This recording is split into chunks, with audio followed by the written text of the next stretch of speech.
Kristiyanismo ngayon ay pagan in origin, a mixture of pagan gods and Christian God. So, bibigay. Salamat kung tumayo. Tayo naman kayo ng gamitin ng Panginoon. Kung itugot ng Diyos, for example, na another 10 years, at ang iba sa atin mawala, ang mga anak natin ngayon ang tatanggap. Inheritance nila ito sa ating kayamanan na hindi mabayaran ng salapi. Ito ang may pamana natin. But our time is running out. Let us just keep and be safeguarded by the things of the Spirit, the Scripture, and the maturity of our soul. Amen? Amen.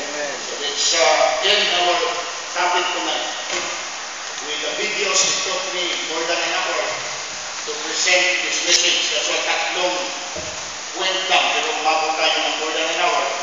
Dahilan na sa importante ang mga documentation coming from other sources, fair and balance ang ating pag-present.